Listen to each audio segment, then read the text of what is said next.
Welcome to the newest installment of the Untitled Film Nerd Project. My name is Philip, and joining me as always is Teacher.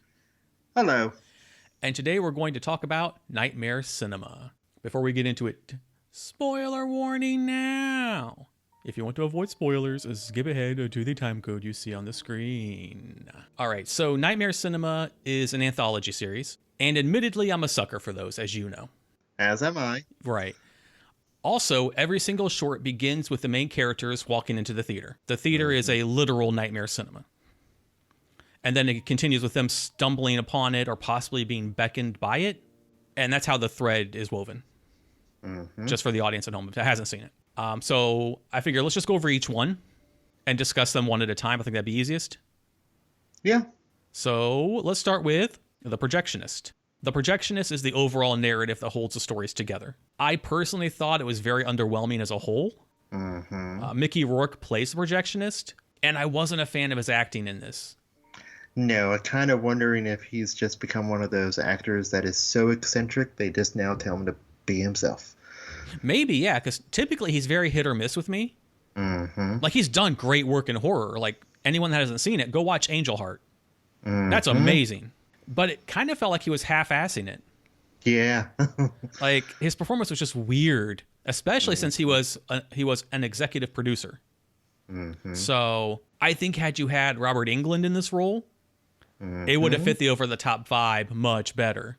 And it's odd because this was directed by Mick Garris, a very well-known director that's been around for decades. He's done Critters 2 and Sleepwalkers. But for me, this one wasn't the strongest glue holding it all together. No. So that's Projectionist. I very much feel the same way. They could have definitely, like, the idea itself is fine. Yeah. The idea itself reminds me, it was a short-lived series in the 80s, maybe early 90s, Nightmare Cafe. Okay. Where different people would walk into this diner, and it would be a tale about what led them there, and very similar. If we had just had a different narrative, it would have been really solid. Yeah, but I really could have just done without Mickey Rourke. Yeah, exactly. Yeah, exactly. We'll go to the next one? Yes. Okay. The next one is The Thing in the Woods. This was a campy mashup horror movie. This one, though, was my favorite. It begins with a woman having broke up with her boyfriend. And walking down the street, she sees her name on the theater marquee. And when she goes in, and she goes into the Nightmare Cinema. So that's how the initial thread of people finding the theater begins. I thought it was a lot of fun. It didn't take itself too seriously. Yes, the CGI was bad. Yes, the acting was ridiculous. But it kind of felt like that was the point. Yes, totally agreed. It was supposed to be silly. Also, hello, cute nerdy guy. I loved when this shifted from slasher to an invasion from space type movie. I thought it was clever and well done. This was directed by Alejandro Brujo. I'm probably saying that wrong. I'm sorry, sir. Only thing he's done in our realm is ABCs of Death 2. Yeah. What did you think of this one? Totally agreed on so much. This was just fun. Good practical effects. The one jockey dude looked like a jock version of Crispin Glover. Yeah, kind of, yeah. The twist was very cool. Yeah. Completely loved that. And then one of my favorite scenes from it was the head splitting scene. Yeah. That was just cool as shit. Yeah. I do have to kind of wonder if it really was an evasion, since, like, it didn't seem like anybody's personalities or anything changed. So maybe it's just a symbiotic relationship, but who knows? Yeah. But yeah, lots of fun with this one. Yeah, definitely. Very strong start. All right, then the next one is Murari. The gist of this one is a woman with a scar on her face gets plastic surgery from the always awesome Richard Chamberlain. This one wasn't bad. I liked where they were going. I thought the boyfriend was kind of cute. It was nothing extraordinary, but nothing really annoyed me. I was also kind of shocked to find out that this was directed by Joe Dante, who did The Howling, Twilight Zone the movie, Gremlins 2, whose work usually has a very strong pulse, but this felt It wasn't horrible. but I think it could have been stronger. This one very much reminded me of the Twilight Zone episode Eye of the Beholder. Yeah. Good call. I was totally getting that vibe all the way through. In the long run, it's just okay. Yeah. It was entertaining, but it never went beyond entertaining. Right. And cute dude has mommy issues. Yeah. Severely. Yeah. But yeah, that's about all that I have to say about that one. All right. This one opened up, though, with the couple coming into the theater together. When it comes back from the story, the woman is by herself, which kind of made me laugh. he noped out of there. It's like, shit. She confronts the projectionist, and that's when we meet Mickey Rourke. And the irony of him being introduced after a short about bad plastic surgery was amusing. I'm not trying to be a dick. They had to have done that on purpose, though. That was too weird. Weird. All right. Next is Mashite. The story of this one is a demon is tormenting a religious school. This was ridiculous in a good and mostly bad way. Yes, again, the CGI was bad, but how can you hate a story that has a priest dismembering children?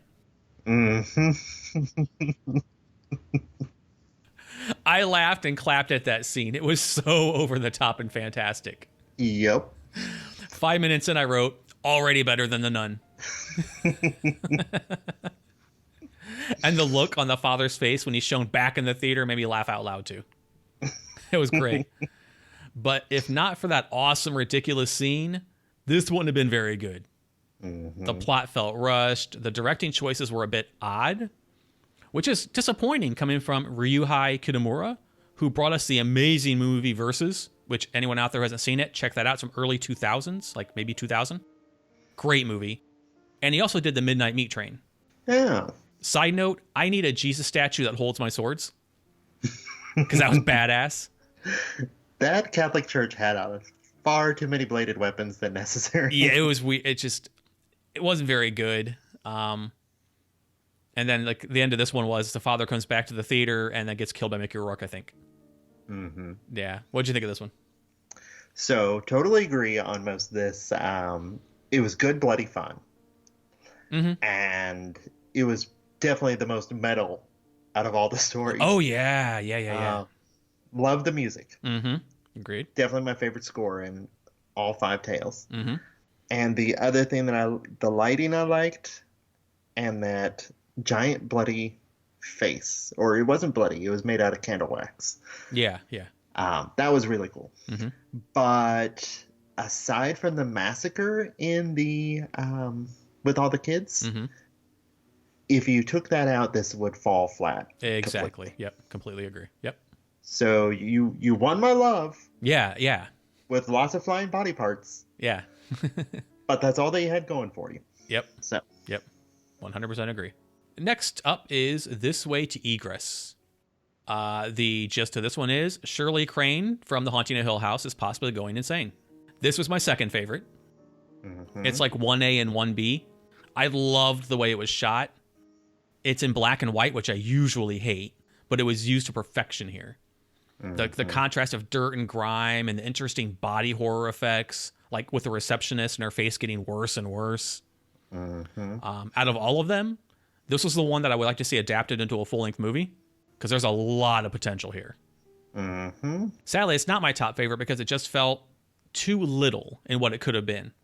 And given it was directed by David Slade, who we just recently talked about in Bandersnatch, but he's also done Hard Candy and 30 Days of Night, I think he could have done something awesome with this if he had been given 90 minutes to flesh it out. What about you? Again, pretty much agree with much of what you said. Aesthetically, this was definitely one of my top favorites. I loved the slow breakdown of her reality. Yeah. The subtle hints that it was doing, as you brought up with the receptionist. And the reveal was such a neat idea. Yes. Like her going crazy took her to another dimension. Yes. That was so cool. That's a new level of insane. Yeah. Yeah, exactly. I also got a kick out of the end result where I guess she finally went insane, but just accepted her surroundings and took those two little field agents and adopted them as children. So yeah. they're in for the long haul now. Yeah. We think. Yes. We don't know, because she comes back to the theater and then kills herself. So, yeah. On to the next one. Okay. And the final story is Dead. A kid's family gets murdered, he survives, and he turns into the Sixth Sense. And then Annabeth Gish turns into the cat from Sleepwalkers.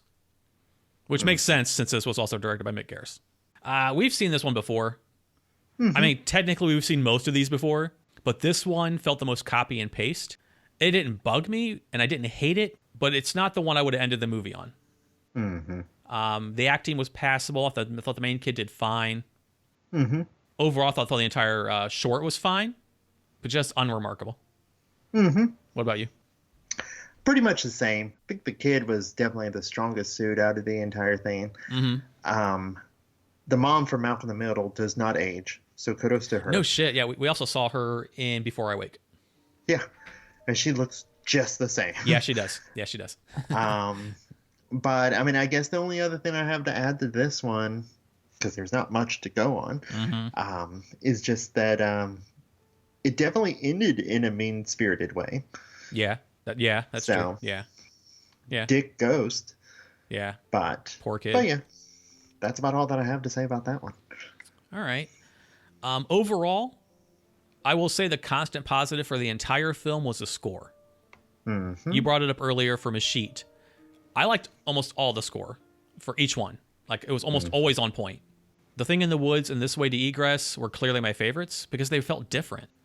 We had uber meta self-aware cliche horror slasher completely turned on its ear and making you rethink what you were watching. And then you have a real nice old school Twilight Zone feeling short where Elizabeth Reeser was the perfect actor to cast in that role, and she carried it wonderfully.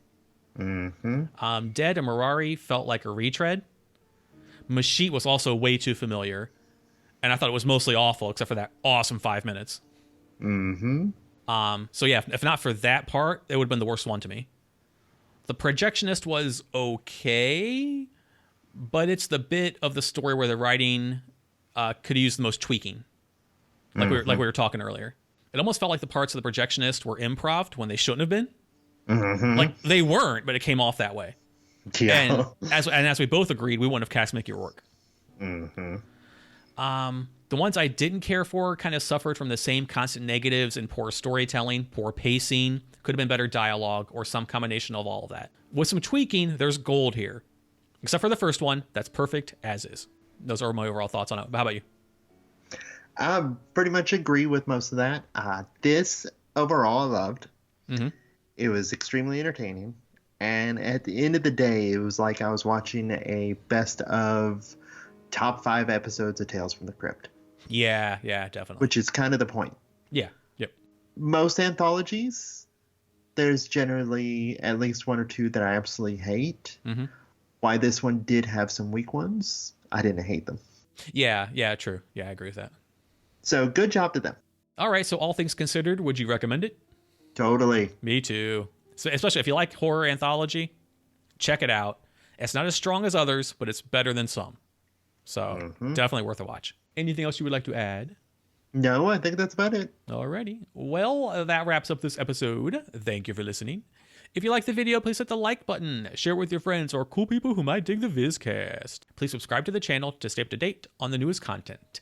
And there is a link in the description below for the Patreon that covers all of the creative endeavors, so please consider showing your support. And until next time, my name is Philip. And I'm TJ. And we'll see you in the next video. Goodbye. Bye.